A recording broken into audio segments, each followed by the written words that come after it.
As in many countries, gender-based violence has become a major concern in Kenya, which has seen a significant rise in the deaths of women and girls. In recent years, President William Ruto has decided to send or put together a task team to try and curb the scourge. There have been calls to declare femicide its own distinct crime. Well, here to talk us through about these issues is Harriette Chiggai. She is the Kenyan President's advisor on women's rights. Ms. Chiggai, good evening to you, and thank you very much for your time. Thank you for having me. Well, it's good to have you in South Africa. Welcome. Let's talk about gender-based violence and femicide. It's a scourge that has been declared the #1 pandemic here in South Africa after COVID-19, and that tells you just how prevalent it is here. Talk to us about Kenya. Are you struggling with the same issues? Well, having arrived in South Africa and having gone through the several meetings I've had from Monday to date, I want to believe Kenya, we are slightly doing better. Noting that South Africa registers more than 300 cases every day. You know, Kenya, where we are right now, last year we lost about 123 young women. And when you look at femicide and GBV, when I talk about femicide, the 123 was actually femicide. And when you look at the cause, you find that a majority of them is intimate partner violence. Yeah. When you look at the women in sports, Kenya lost a significant number as well. When you look at the women in sports who lost their lives, it's purely femicide, you know, intimate partner violence. Yeah. It's either a relationship that has gone wrong, it's a boyfriend, or it's a girlfriend and boyfriend kind of situation, or marriage couples. Yeah. So what does that tell us? And when you look at Africa as a whole, you find that the cases and the data that we have is not far from each other. Yeah. You know, so when we go back, we have to look at the root cause, you know, of these issues. We'll talk about those root causes, and I'm sorry to cut in. Yeah. I want us, because viewers tend to relate to people's stories. Yes. And I want to put a face here. Last year, there was international outcry over the murder of world-famous Olympic athlete Rebecca Chiggai. She died at the hands of her ex-partner, and she was the third female athlete to die in 3 years. Yeah. In 3 successive years. Yeah. In Kenya. So the question that arises is, do police take these cases seriously when a woman comes forward to lay a charge of abuse? Well, I would wish to say if they did, we would not be where we are. We would not be in a crisis situation. It was no secret that the person who caused harm to Rebecca was actually the spouse. Yeah? It was no secret of the heinous acts that he did, but truth be told, he's walking out there in the streets. So you then find it's the police, the law enforcement agencies, and the will of justice as a whole. Because a case like that, there's no point why that case should be in court for more than a year. Yeah? What does that tell us about their wills of justice? You know, the investigation, the period of investigation, the collection of data, the forensics. And then we get into prosecution of the said matters, and then the laws that are applicable. And I must say, laws are there. Yeah. Laws are there, and we have more than enough. It's about the problem is just about enforcement. Yeah. And you find Rebecca actually saved, or rather I would say her case made us, as the Kenyan government, to actually, you know, wake up and say, enough is enough, we can't lose any more. One life lost is one too many, and there we go, the president put the femicide committee in place. Can I ask this question? When you say that this was a wake-up call, Rebecca's case, how is it possible that it could have been, or it would have been, a wake-up call in 2024 when we talk about in 3 successive years, very prominent athletes. Yeah. The other athlete had just won, I think, the German leg of the competition or of the Olympics. And there she was. She was killed at the hands, allegedly, at the hands of her intimate partner. In South Africa, we often talk about accountability. Was there ever accountability on the part of the police officers when Rebecca initially went to the police station to lay a charge of abuse? Because she did go and report these, but it went nowhere. Well, and that is why we are saying the wheels of justice and the way we look at issues must change. Yeah, and that is a waking up call, because if I go to the police, I report a case, the perpetrator is arrested, the perpetrator has rights, right? He has rights to get bail, he has rights to get cash bail. If he can afford it, he gets out there, right? For as long as investigations is going on. Yeah. So what then we are saying is that how we look at women and children issues then dictate the economic shift of any country. And maybe countries need now to start looking at the impact of GBV on their GDP. When we talk figures, and maybe also South Africa, the government needs to start tilting the scale to actually make an assessment of how does GBV affect business? How does GBV affect GDP of a country? If you look at issues to do with teenage pregnancies and the cost of how delivery of young girls impact on GDP of a country, you'll be shocked. For instance, 2023 alone, Kenyan government spent 6.9 billion shillings to deliver babies to babies. Now, escalate that to all the African countries and what is happening globally. You'll then discover that the societal issues that we're grappling every day with have a direct impact to the economic shift of any country. Yeah. And maybe that is now the study that business entities now need to put in place, because for a long time we have been looking at the criminality of these issues. We've forgotten to go back to our social frock and look at what is happening within our communities that need to change. Yeah.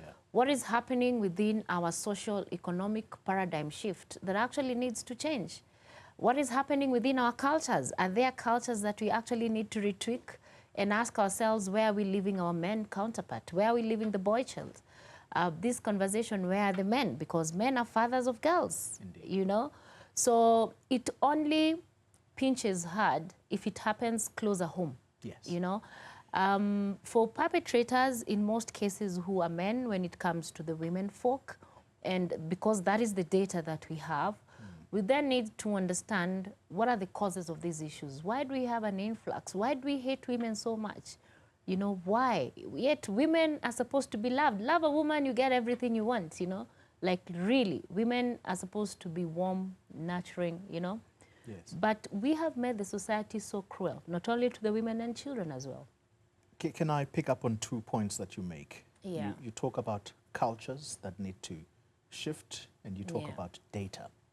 Researchers have suggested, particularly in East Africa, that a driving force for GBV in large part is driven by patriarchal beliefs that places women in subordinate roles.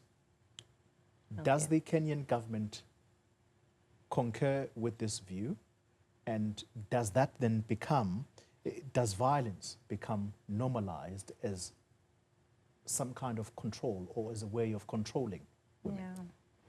Well, patriarchy is just one of the many factors. Currently, GBV causes is now shifting into climate. You know, what are the impacts of climate change to the societies that we have? Yeah. While we were growing up, you know, we must have grown up in the most patriarchal system at that time. But our fathers never hit our mothers. Their marriages lasted 35 years, 40 years, you know. So the question then would be asking is what really has changed? Yes, patriarchy is one of them, but there are so many other factors, including mental health. For instance, I don't think it's normal for any person to chop anyone and carry them in a rucksack like it's a piece of meat that you bought from a butchery. That's a mental issue. That person is very disturbed. That person is very disturbed. So there are many factors that are coming up. We have seen the influx of technology-assisted GBV, right? And that also you can talk about technology and the global shift and the fact that human beings have stopped talking to each other. We are now talking to each other through machines, phones. So there's no really personal relationships. When you look at the society, the folk, you know, how do we even raise children? You know, we've become so cruel to children. If you raise a cruel in a damaging, in a very cruel environment, chances are very high that child will also meet the same kind of treatment to anybody they meet when they are old, because children grow up in environments and they learn by seeing and hearing.